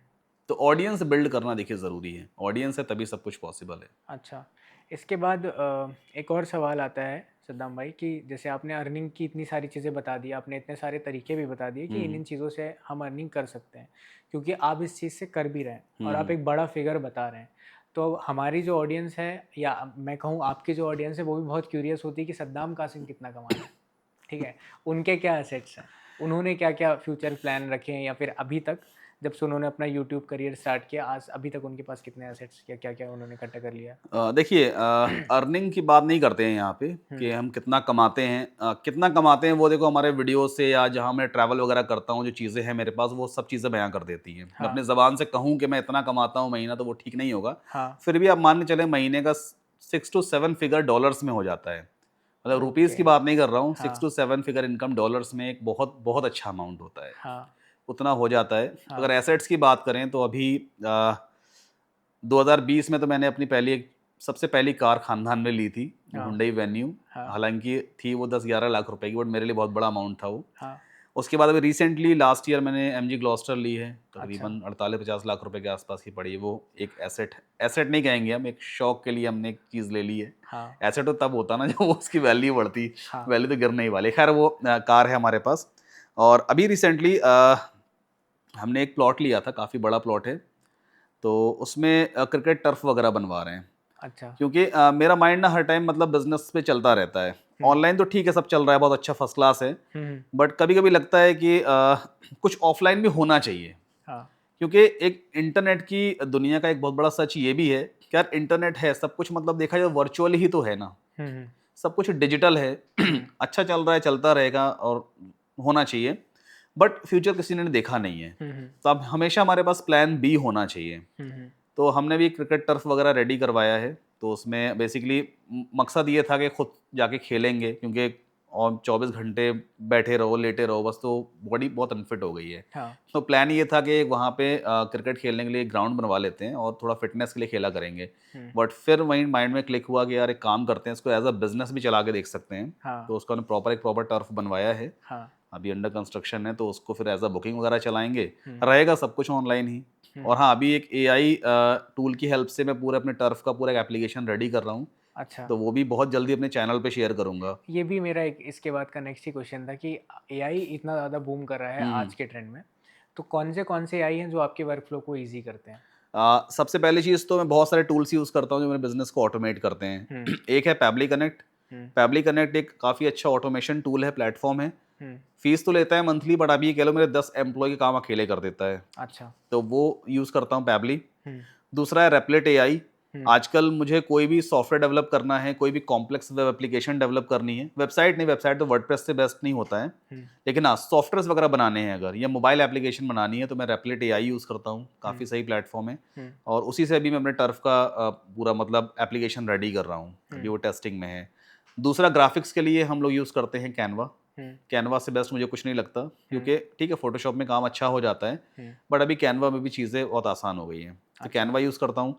कंटेंट के लिए मैं चैट GPT यूज़ करता हूँ। हैं और भी, डीपसीक भी है, ग्रॉक भी है, तो मतलब मुझे लगता है चैट GPT जितना ज़्यादा मुझे आउटपुट, जितना ज़्यादा पोटेंशियल से रिप्लाई दे पाता है, उतना दूसरा कोई प्लेटफॉर्म फिलहाल मुझे ठीक नहीं लग रहा अभी। आपने डीपसीक और चैट जीपीटी कंपेयर किया है आपस में? कंपेयर किया है, आपको बेटर चैट मुझे जीपीटी चैट GPT ज़्यादा, या ऐसा भी हो सकता है एक रीज़न कि भाई मैं शुरू से चैट GPT ही यूज़ कर रहा हूँ, तो उसके साथ ज़्यादा कंफर्टेबल आप हूँ। यूज़र फ्रेंडली है उसके? तो चैट, ये 4 ऐसे AI टूल्स हैं जिनको मैं अपने बिजनेस में यूज़ करता हूँ, और इससे मेरे बिजनेस को मतलब इन्होंने बहुत सिंप्लीफाई किया है। सद्दाम भाई, आपने जो अपना करियर स्टार्ट किया वर्डप्रेस पे, तो शायद आपको एक अलग समय लगा हो, लेकिन बहुत सारे हमारे जो हमारे व्यूअर्स हैं, उनके मन में भी एक डाउट आता है कि अगर हम वर्डप्रेस सीख रहे हैं, तो वर्डप्रेस सीख के हम कितने समय में एक अर्निंग करने लग जाएंगे? देखिए, वर्डप्रेस बेसिकली एक ऐसा स्किल है जिसको सीखने के लिए पहली बात तो ये है कि कोई ऐसा फिक्स टाइम नहीं है कि आप सोचें टाइम निकल गया, अब बहुत लेट हो गया हूँ मैं, ऐसा हाँ, बिल्कुल नहीं है। हाँ। वर्डप्रेस तो एक, आप ये कह लो एक औजार है जिसको आप चलाना सीख जाते हो। मेन तो वेबसाइट्स है ना भाई, डे बाय डे चीज़ें डिजिटल होती जा रही हैं। हर एक बंदा जो कभी ऑनलाइन मतलब ट्रांजैक्शन करने से डरता था, आज उसको बखूबी मालूम है इंटरनेट का पोटेंशियल क्या है, वो ऑनलाइन ही आना चाहता है। और ऑनलाइन आने के लिए दे नीड अ वेबसाइट। तो वेबसाइट बनवाने के लिए वो डेफिनेटली या तो एक कोडर से बात करेगा, जो कि ऑलमोस्ट आउटडेटेड हो चुका है आज की डेट में। हाँ। दूसरा, उसको फटाफट काम चाहिए है, कम पैसों में चाहिए, तो वर्डप्रेस की तरफ जाता है। तो वर्डप्रेस एक बहुत अच्छा स्किल है जो आप कभी भी सीखिए। दूसरी चीज़, अगर कोई ये कहे भी कब कमा सकता हूँ मैं, तो मैं घुमाऊं फिराऊंगा नहीं इस सवाल को, सीधा इसका आंसर देता हूँ। आप 6 महीने एटलीस्ट अपने आप को टाइम दो, आप वर्डप्रेस सीखो। वर्डप्रेस सीखना मुश्किल से 15 से 20 दिन में एटलीस्ट आप एक बेसिक वेबसाइट बनाना सीख जाओगे। और अगर आपको परफेक्शन लाना है तो कंटिन्यू काम करिए, 30 से 45 दिन के अंदर आप वर्डप्रेस में एक्सपर्ट बन सकते हैं आराम से, पॉसिबल है ये। उसके बाद आप बस प्रपोजल्स भेजो क्लाइंट को, फ्रीलांसिंग वाला करना शुरू करो।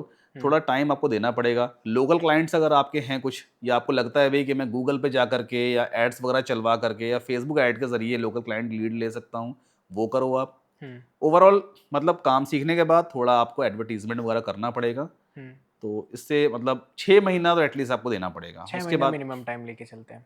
क्योंकि ये प्रूवन है, मेरे काफ़ी सारे ऐसे स्टूडेंट्स हैं जिन्होंने मेरा बेसिक सा ऑनलाइन कोर्स लिया है। 200 रुपये का मेरा कोर्स है, ज़्यादा महंगा भी नहीं है, बट आप यकीन नहीं मानेंगे कि मतलब कई सारे मेरे ऐसे स्टूडेंट हैं जिन्होंने उस कोर्स को ज्वाइन करके अपनी खुद की एजेंसी स्टार्ट की है।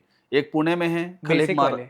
बेसिक वाला कोर्स। अच्छा। तो कहने का मतलब ये है कि जरूरी नहीं आप मेरा मास्टरी कोर्स ही लें। हाँ। अगर आपके अंदर सीखने की चाहत है ना, बेसिक वाले कोर्स से भी आप अपना करियर बना सकते हैं। तो कई सारे लोगों ने अपने खुद की एजेंसी स्टार्ट कर दी है। अच्छा। बिल्कुल। तो और सदाम भाई, आपके ही कोर्स के बारे में बात करते हैं। जो आपका बेसिक कोर्स है, मैंने शायद उसकी प्राइसिंग देखी थी 199 के अराउंड है, और जो आपका एडवांस कोर्स है वो अराउंड 17,000 समथिंग का है। बिल्कुल। इन दोनों कोर्सेस में क्या डिफरेंस है? आप इन दोनों में ऐसा अलग क्या सिखा रहे हैं? लाइक देखिए, एडवांस वाले में कितना? जो बेसिक वाला हमारा कोर्स है ना, उसमें कोई बेसिक वेबसाइट बनाना सीखते हो आप बस। मतलब informative website, home page, about us page, contact page, मतलब एक स्टैटिक इन्फॉर्मेशन कैसे दिखानी है वेब पेजेस पे, वो आप सीख जाते हो। तो एटलीस्ट आपको कॉन्फिडेंस आ जाता है यार कि आपसे साइट बनेगी या नहीं बनेगी। हाँ। ठीक, आपकी साइट इंटरनेट पे चलेगी पूरी, मैं पूरा सब कुछ सिखाता हूँ उसमें। हाँ। हाँ। फिर बात आती है कि मास्टरी कोर्स में ऐसा क्या है। तो जो हमारा जो एडवांस वाला मास्टरी कोर्स है, प्राइस उसका ज़्यादा है, लेकिन उस कोर्स के अंदर आपका बेसिक वर्डप्रेस तो कवर होता ही है, प्लस एडवांस लेवल का वर्डप्रेस। भाई कल की डेट में क्लाइंट क्या पता किस तरह की साइट आपसे बनवाने के लिए कह दें, आपको पता ही नहीं है। हाँ। हाँ। तो उसमें हम वो सारे कस्टमाइजेशन सिखाते हैं पूरे एडवांस लेवल के। फिर ई कॉमर्स स्टोर कैसे बिल्ड करना है वो उसमें सिखाते हैं, ऑनलाइन पेमेंट्स कैसे रिसीव करते हैं, ऑर्डर्स कैसे प्रोसेस करते हैं, प्रोडक्ट्स क्रिएट करना, कैटेगरीज क्रिएट करना, ऑनलाइन पेमेंट गेटवे लगाना, वो तमाम सारी चीज़ें उसमें सिखाई जाती हैं। और एट लास्ट आपने अब वर्डप्रेस सीख लिया है, एडवांस वर्डप्रेस सीख लिया, ई कॉमर्स सीख लिया, मतलब काम करना आपको आ गया। अब अगली चीज़ आती है भाई कि आपको क्लाइंट कैसे मिलेगा। तो उस कोर्स में हम फ्रीलांसिंग में सिखाते हैं कि अपवर्क पे अकाउंट कैसे क्रिएट करना है, किस तरह से अप्रूवल मिलेगा, क्लाइंट को प्रपोजल कैसे लिख के भेजते हैं, कैसे रिप्लाई आता है, कैसे बात करनी है, किस तरह से पेमेंट्स आती हैं, मतलब A to Z पूरा करियर बिल्डिंग कोर्स है वो। अगर किसी ने ले लिया तो जीरो लेवल से पूरा वर्डप्रेस सीख करके पूरा मतलब कमाने लायक मैं उसको रेडी कर देता हूँ। बाकी ये गारंटी नहीं प्रोजेक्ट आपको मिलेगा ही मिलेगा। हाँ। जैसा मैंने अचीव किया प्रोजेक्ट्स वैसा मैं उसमें सिखा देता हूँ। अच्छा। अब बाकी आपकी मेहनत पे डिपेंड करता है। मैं बस आपकी जर्नी के थोड़े से हर्डल्स कम कर देता हूँ। जी अच्छा। प्लीज। और अगर एक क्वेश्चन ये भी आता है सदाम भाई, क्वेश्चन नहीं ये कहूँ, अगर मैं यूट्यूब पे जाता हूँ या इंटरनेट पे जाता हूँ तो वहाँ पे मेरे को ऐसी बहुत सारी वीडियोस देखने मिलेंगी जिनका थंबनेल यहाँ से होता है कि आप अपना बिजनेस बनाएं इतने करोड़ों का विद जीरो इन्वेस्टमेंट। तो क्या जीरो इन्वेस्टमेंट से ऐसा कुछ पॉसिबल है? देखो जीरो इन्वेस्टमेंट जैसी ना कोई चीज़ होती ही नहीं है, कोई चीज़ नहीं होती। लोग थंबनेल पे लिख देते हैं हाँ। Earn money with zero investment, तो वो एक्चुअल में सिर्फ क्लिक बेट होता है, वो सिर्फ आपको क्लिक लेना है इसलिए वो ऐसा लिखते हैं। जीरो इन्वेस्टमेंट से कुछ नहीं होता है। आपको अगर इंटरनेट से पैसे कमाने हैं तो पहले पैसे आपको लगाने पड़ेंगे। हाँ ये ज़रूर एक बहुत बड़ा फ़ायदा है इंटरनेट का कि अगर आप लोकल बिजनेस स्टार्ट करते हो तो भाई आपको दुकान खोलनी पड़ती, आपको लैंड रेंट पे लेना पड़ता है, खरीदना पड़ता। हाँ। फिर आप दुकान को रेनोवेट करवाते, रजिस्ट्रेशन करवाते, उसके बाद स्टाफ रखते, बहुत खर्चा आता है, लाखों में पहुंच जाता है। हाँ। हाँ। लेकिन अगर आपको इंटरनेट पे कोई बिजनेस स्टार्ट करना है हाँ। तो आपके पास खर्चा बहुत मिनिमल सा होता है। एग्जाम्पल के तौर पे अगर आपको अपना ई कॉमर्स स्टोर स्टार्ट करना है, आपके पास प्रोडक्ट्स हैं, आपको दुकान नहीं खोलनी है, आप सिर्फ ऑनलाइन जाकर के अपने प्रोडक्ट्स को बेचना चाहते हो, तो आपको 4-5 हज़ार रुपये में होस्टिंग डोमेन ले करके अपना ई कॉमर्स स्टोर खुद से सेटअप कर लीजिए, प्रोडक्ट को लिस्ट कर दो, ऑनलाइन ऑर्डर आना शुरू हो जाते हैं। बेसिकली कहा जाए तो इंटरनेट पे बिजनेस स्टार्ट करना बहुत आसान है। हाँ। लेकिन इन्वेस्टमेंट तो है। एक यूट्यूब चैनल भी अगर आपको स्टार्ट करना है ना तो नो डाउट आप फ्री में जाके अकाउंट क्रिएट कर सकते हैं, फ्री में वीडियोस बना सकते हैं, लेकिन वीडियो बनाने के लिए भी तो आपको टूल्स चाहिए ना। आपको कैमरा चाहिए, मोबाइल चाहिए, माइक्रोफोन चाहिए, ट्राइपॉड चाहिए, मतलब बहुत सारी चीजें आपको लगती हैं। तो जीरो इन्वेस्टमेंट से कुछ नहीं होता है। हाँ। आपको अगर कमाना है तो पैसा पहले लगाना पड़ेगा, ये है इंटरनेट पे कम लगाना पड़ता है। ओके। और मैंने अभी रिसेंटली आपके सोशल मीडिया को फॉलो काफ़ी समय से कर रखा है, तो आपने दुबई की बहुत सारी स्टोरीज वगैरह डाली हुई है, तो वहाँ जाने का कोई पर्टिकुलर रीज़न, कोई बिजनेस ट्रिप थी या फिर ऐसे ही? देखिए ये भी एक आप ये कह लो एक अचीवमेंट है मेरी लाइफ का। मैंने कभी नहीं सोचा था कि मतलब कंट्री के बाहर कभी जाने का मौका मिलेगा हाँ। और कभी ऐसी ज़रूरत पैदा होगी। अच्छा। अभी रिसेंटली मैं दुबई गया था, तो दुबई में मैंने खुद का बिजनेस सेटअप किया है। इंडिया में तो ठीक है, वेबसाइट डेवलपमेंट का काम अच्छा है, चल रहा है, बढ़िया, टीम भी सेटअप कर ली है। अब इस बिजनेस को एक्सपेंड करने के लिए फिर हमने दुबई में एक नया कंपनी सेटअप किया है। अच्छा। तो बेसिकली मतलब प्रॉपर कंपनी हमने वहाँ सेटअप करी है और बिजनेस पर्पज से ही मेरा वहाँ जाना होता है। अब आदमी जाएगा थोड़ा बहुत घूम भी लेगा दुबई। तो बेसिकली बिजनेस ट्रिप है हमारा वो। भाई I think it's time to wrap up this podcast, और थैंक यू मेरे शो पे आने के लिए, या मैं ये कहूँ कि मैं आपके ऑफिस में आकर के शूट कर रहा हूँ। Well to be very honest, बहुत टाइम बाद मैं कंफर्टेबल में बैठा हूँ, सोफे बैठ के आराम से बातचीत करी मैंने, एक पॉडकास्ट हुआ है। हाँ। वरना जब भी मैं अपने वीडियोस वगैरह शूट करता हूँ तो हाँ। मतलब एक टाइट सिचुएशन में रहता हूँ कि यार वीडियो बना रहा हूँ अपना। हाँ। अभी एकदम कंफर्टेबल होकर के आपसे बात करी, मुझे वाकई बहुत बहुत अच्छा लगा। हाँ। So thank you so much for inviting me on this podcast. और भाई You're जितने भी welcome, लोग देख रहे हो ना पॉडकास्ट, यार सब्सक्राइब करना चैनल को। छोटा चैनल है, जब आप लोग सपोर्ट करेंगे तभी ग्रो होगा, और हो सकता है कल भाई आपका नंबर आ जाए इस पॉडकास्ट पे। तो मेक श्योर वीडियो को लाइक करना और चैनल को सब्सक्राइब जरूर करना। और कोई भी सवाल हैं तो राहिल भाई हैं, सही नाम लिया ना मैंने, राहिल? सही सही, इस बार सही। तो आप 1.5 इनसे घंटे सवाल के कॉन्वर्सेशन में कनेक्शन बिल्ड हो गया। एग्जैक्टली। तो आप इनसे सवाल अपने कर सकते हैं। हाँ। और मुझे उम्मीद है कि आप अपनी ऑडियंस को सही तरीके से रिप्लाई करेंगे। और चलो इतना ही, बस अब क्या बोलूँ यार। हाँ, जो भी आपके डाउट्स हैं, क्वेरीज हैं, वो आप कमेंट सेक्शन में छोड़ सकते हैं। मैं ऑल्सो टाइटल के साथ सद्दाम भाई का चैनल मेंशन करूँगा। तो हमने जो वर्डप्रेस पे इतनी बातें करी, तो आप वहाँ पे जाके भी चेक कर सकते हैं। ठीक है, thank you. Okay, thank you.